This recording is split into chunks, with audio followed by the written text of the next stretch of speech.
Good morning students, welcome back to online classes class 9 subject Sanskrit. आज हम संस्कृत में पाठ 11 पर्यावरण पढ़ेंगे। ठीक है ना। तो पर्यावरण हमारे आसपास का जो वातावरण है, ठीक है ना, जो प्राकृतिक रूप है, इसके बारे में आज हम पढ़ेंगे। तो बच्चों, यह पाठ जो है यह पर्यावरण को ध्यान में रखकर लिखा गया एक लघु निबंध है। ठीक है ना। लघु निबंध यानी छोटा निबंध है, निबंध का एक छोटा रूप है। ठीक है। वर्तमान युग में प्रदूषित वातावरण मानव जीवन के लिए भयंकर अभिशाप बनता जा रहा है। ठीक है। तो आप सब भी जानते हैं कि आज प्रदूषण कितना बढ़ गया है। तो चाहे वो वायु प्रदूषण हो, जल प्रदूषण हो, ठीक है ना, ध्वनि प्रदूषण हो, तो सब तरफ प्रदूषण बढ़ता ही जा रहा है। नदियों का जल दूषित होता जा रहा है। ठीक है ना। नदियां जो है उसका पानी दूषित होता जा रहा है, खराब होता जा रहा है। वन वृक्षों से रहित हो रहे हैं, यानी कि पहले जितने जंगल थे अब उसके आधे भी नहीं रहे हैं। तो जंगल जो है वहां से वृक्ष लगातार काटे जा रहे हैं और वृक्ष जो है वो खत्म हो रहे हैं। मिट्टी का कटाव बढ़ने से बाढ़ की समस्याएं बढ़ रही है। और जब वृक्ष है ही नहीं तो उन मिट्टी को कौन बांधेगा? तो मिट्टी को बांधने का काम कोई करेगा ही नहीं। तो इससे मिट्टी का कटाव हो रहा है और मिट्टी के कटाव से हमेशा बाढ़ की स्थिति बन रही है। कल कारखानों और वाहनों से निकलने वाले धुएं व धुएं से वायु जहरीली हो रही है। ठीक है ना। कल कारखानों से और गाड़ियों से, वाहनों से जो धुआं निकलता है, वह धुआं, इसमें जो कार्बन डाइऑक्साइड गैस होती है वो कहाँ जाती है? वो जो दूषित गैस होती है वह हमारे वायुमंडल में जाती है और इससे हमारी वायु बहुत ही ज्यादा दूषित हो रही है, जहरीली हो रही है। वन्य प्राणियों की जातियां भी समाप्त हो रही है। अब जैसे जैसे धीरे धीरे जंगल खत्म होते जा रहे हैं, वैसे ही वन्य जीव भी खत्म होते जा रहे हैं। क्यों खत्म होते जा रहे हैं? क्योंकि उनका आश्रय समाप्त हो रहा है, उनको आश्रय नहीं मिल रहा है। ठीक है। तो इस वजह से वो धीरे धीरे उनकी जो प्रजातियां हैं वो विलुप्त होती जा रही है, खत्म होती जा रही है। वैज्ञानिकों के अनुसार वृक्षों एवं वनस्पतियों के अभाव में मनुष्य के लिए जीवित रहना असंभव प्रतीत होता है। ठीक है ना। अगर वैज्ञानिकों का मानना है, वैज्ञानिक ऐसा मानते हैं कि वनस्पति के और वृक्षों के अभाव में, ठीक है ना, मनुष्य का जीवित रहना संभव ही नहीं है। सही है। अगर वृक्ष नहीं होंगे तो हम जिएंगे कैसे? क्योंकि हम जब सांस लेते हैं तो सांस में जो सबसे पहले हमारी जो सबसे पहली चीज है ऑक्सीजन, जो हम सांस में ले रहे हैं, वो ही हमें वृक्षों से मिल रही है। वृक्ष क्या करते हैं? कार्बन डाइऑक्साइड ले लेते हैं और बदले में क्या दे रहे हैं? ऑक्सीजन दे रहे हैं। और जब वृक्ष ही नहीं रहेंगे तो हमें ऑक्सीजन ही कहाँ से मिलेगी? सबसे पहली चीज। दूसरी चीजें तो बाद में रह जाती है। तो हमारा सांस लेना भी दूभर हो जाएगा। पत्र, पुष्प, फल, काष्ठ, छाया, औषधि प्रदान करने वाले पादपों और वृक्षों की उपयोगिता वर्तमान समय में पहले की अपेक्षा अधिक हो गई है। ठीक है ना। आज का ऐसा समय है कि जनसंख्या लगातार बढ़ती जा रही है। तो ऐसे में पत्र यानी पत्ते, ठीक है, पेड़ों के जो पत्ते हैं, फूल है, फल है, काष्ठ यानी लकड़ी है, और छाया और औषधियां, इनकी जरूरतें बढ़ती जा रही है। ठीक है ना। तो इनकी जरूरतें पहले की अपेक्षा और अधिक बढ़ गई है। और इसके अलावा भी मतलब कि मनुष्य के हमारे उपयोग में लेने के लिए लकड़ियां, जैसे फर्नीचर बनाना है या और भी कई कामों के लिए लकड़ियों को हम लगातार काटते जा रहे हैं। ठीक है। तो इनकी उपयोगिता पहले की अपेक्षा और अधिक बढ़ गई है। ऐसी परिस्थिति में हमारा कर्तव्य है कि हम पर्यावरण के संरक्षण के लिए उपाय करें। तो ऐसी परिस्थिति में हमें क्या करना चाहिए? हमें सबसे पहले अपने पर्यावरण के बारे में सोचना चाहिए कि हम किस तरह हमारी प्रकृति को संरक्षित कर सकते हैं। ठीक है ना। कैसे इसको प्रदूषण मुक्त रख सकते हैं? वृक्षों के रोपण, नदी जल की स्वच्छता, ऊर्जा के संरक्षण, वापी, कूप, तड़ाग, उद्यान आदि के निर्माण और उनको स्वच्छ रखने में प्रयत्नशील हो ताकि जीवन सुखमय और उपद्रव रहित हो सके। ठीक है ना। तो हम अपनी प्रकृति को कैसे संरक्षित कर सकते हैं, उसका कैसे संरक्षण कर सकते हैं? वृक्षों का रोपण। सबसे पहले तो हमें वृक्ष लगाने चाहिए। ठीक है ना। वृक्षों का रोपण करना चाहिए। नदी जल की स्वच्छता, जो नदियों में बहने वाला पानी है उसको स्वच्छ किया जाए। उसमें कल कारखानों का गंदा पानी नहीं छोड़ा जाए, सीवरेज का पानी नहीं छोड़ा जाए। ठीक है। वापी यानी कि जो बावड़िया वगैरह होती है, और कूप, कूप यानी कुएं, तड़ाग, तालाब, उद्यान आदि का निर्माण करने चाहिए, ठीक है ना। तालाब वगैरह, कुएं वगैरह बनाने चाहिए, ठीक है। और जो उद्यान यानी बाग बगीचे लगाना चाहिए। बाग बगीचे में भी हरियाली होती है, ठीक है। और जहां पर ज्यादा हरियाली होती है, जहां पर वृक्ष ज्यादा होते हैं, वहां पर वातावरण भी स्वच्छ रहता है और वर्षा भी अच्छी होती है, बारिश भी अच्छी होती है। और उनको स्वच्छ रखने का प्रयत्न करना चाहिए, ठीक है ना। और इन सभी चीजों को साफ सुथरी रखनी चाहिए। बाग बगीचे ऐसे नहीं कि बाग बगीचे लगा तो दिए और वहां पर गंदगी फैल रही, तो उनको भी साफ सुथरा रखना चाहिए, ताकि जी हमारा आने वाला जो जीवन है वह सुखमय व उपद्रव रहित रहे, ठीक है। ठीक है बच्चों, तो पाठ शुरू करते हैं। प्रकृति समेषां प्राणिनां रक्षणाय यतते। प्रकृति सभी प्राणियों की रक्षा करती है। इयं सर्वान् पुष्णाति विविधे प्रकारे तर्पयति च सुख साधने। ठीक है ना। यह विभिन्न प्रकार से, इयं सर्वान् पुष्णाति यानी कि पुष्णाति का अर्थ होता है पुष्ट करती है।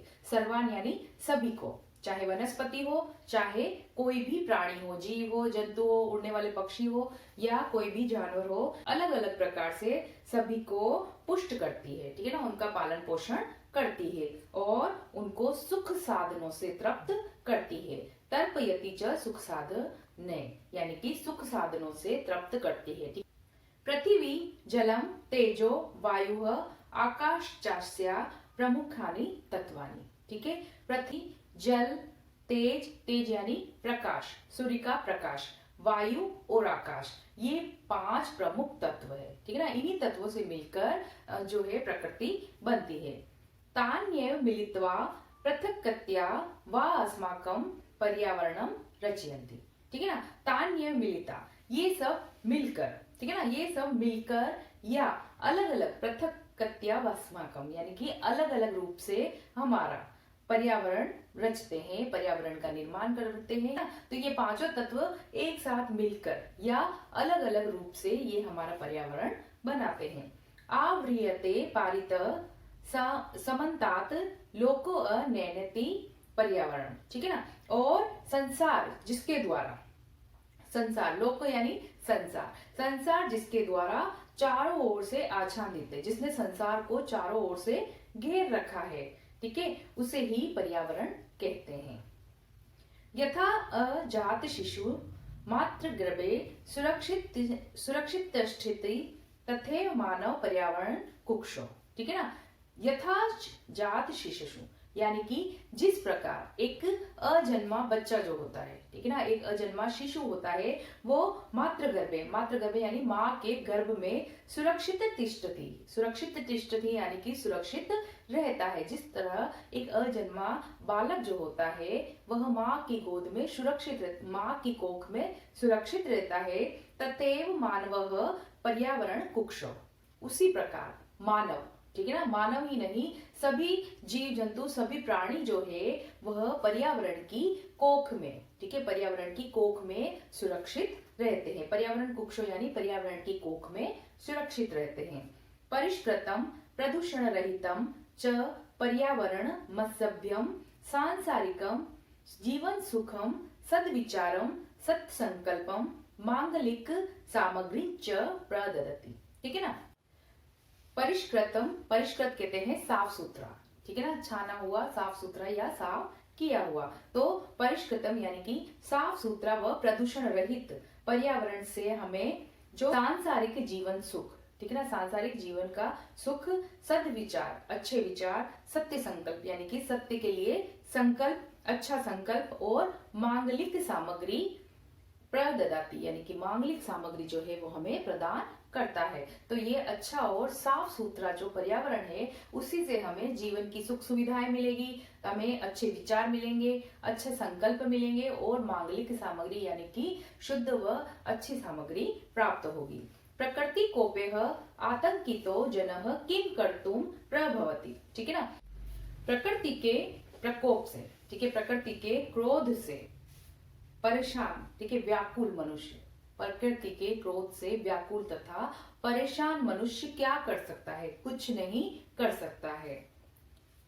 जल प्लावने, अग्निभये, भूकंपे, वात्याचक्रे, उल्कापातादिभिश्च संतप्तस्य मानवस्य क्व मंगलम। ठीक है। अगर जल प्लावने कहते हैं बाढ़ को, जब बहुत अधिक वर्षा होती है तो नदियों का पानी अपने जल स्तर से ऊपर बहने लगता है, ठीक है, और वह आसपास के सभी स्थानों पर फैल जाता है तो उसको बाढ़ कहते हैं। अग्नि भय, आग के भय से। भूकंप है, ठीक है, भूकंप आना, जमीन का फट जाना, जमीन का हिलना, ठीक है। वात्या चक्र, वात्या चक्र कहते हैं आंधी तूफानों। और उल्का पात के से संतप्त मानव क्या कर सकता है, उसका मंगल कहाँ है, उसका कहीं कल्याण नहीं हो सकता, ठीक है ना। अगर हम प्रकृति में प्रदूषण बढ़ाएंगे, प्रकृति को नुकसान पहुंचाएंगे तो इससे हमारा ही नुकसान होगा, ठीक है। क्योंकि अगर प्रकृति अपना प्रकोप दिखाएगी तो मानव का कल्याण बिल्कुल भी संभव नहीं है, तो मानव कहाँ जाएगा। अतएव प्रकृतिर स्माभि रक्षणीय, ठीक है ना। अतएव यानी इसीलिए प्रकृति की रक्षा करनी चाहिए, प्रकृति को नुकसान नहीं पहुंचानी चाहिए, हानि नहीं पहुंचानी चाहिए। तेन च पर्यावरणम रक्षितम भविष्यति, उससे पर्यावरण अपने आप सुरक्षित हो जाएगा। अगर हम पर्यावरण की रक्षा करेंगे, पर्यावरण को साफ सुथरा रखेंगे, प्रदूषण नहीं फैलाएंगे तो प्रकृति अपने आप ही स्वच्छ हो जाएगी। अधिक से अधिक वृक्ष लगाएंगे तो वृक्षों की संख्या बढ़ेगी, फिर से जंगल बढ़ेंगे तो प्रकृति अपने आप सुरक्षित हो जाएगी। प्राचीन काले लोक मंगलाशंसिन ऋषयो वने निवसन्ति स्म। प्राचीन काले यानी प्राचीन काल में लोक मंगल शंसिन यानी लोगों का कल्याण चाहने वाले, लोगों का हित के बारे में सोचने वाले ऋषि मुनि भी, ठीक है, वनों में ही निवास करते थे। तो जितने भी प्राचीन काल में ऋषि मुनि हुए थे जो लोगों के कल्याण के बारे में सोचते थे, वे कहाँ निवास करते थे, वे प्रकृति की गोद में वनों में ही निवास करते थे। यतो ही वने एव सुरक्षितम पर्यावरणम उपलभ्यते स्म, ठीक है ना। तो जो वन होते हैं वहीं पर सुरक्षित पर्यावरण प्राप्त होता है, इसीलिए ऋषि मुनि कहाँ निवास करते थे, वही वनों में ही निवास करते थे, वही साधना करते थे, वही तपस्या करते थे, क्योंकि वहां पर एक असीम शांति मिलती है। विविधा विहगा कल पूजी तय स्त्रत शोत रसायनम ददति, ठीक है। विविधा विहगा यानी कि अलग अलग प्रकार के, विभिन्न प्रकार के पक्षी कल कूजी स्त्र यानी कि अपने कूजन से, अपने कलरव से, अपनी मीठी बोली से, श्रोत्र रसायनम यानी कानों को जो है अमृत के समान रस देते हैं, ठीक है। क्योंकि वन में अलग अलग प्रकार के पक्षी होते हैं और वे अपने कूकने की आवाज से, मीठी मधुर वाणी से हमारे कानों को अमृत रूपी रस प्रदान करते हैं, ठीक है बच्चों। तो यहाँ तक का पाठ आप भी पढ़िए, ठीक है। इससे आगे का पाठ हम अगली कक्षा में पढ़ेंगे।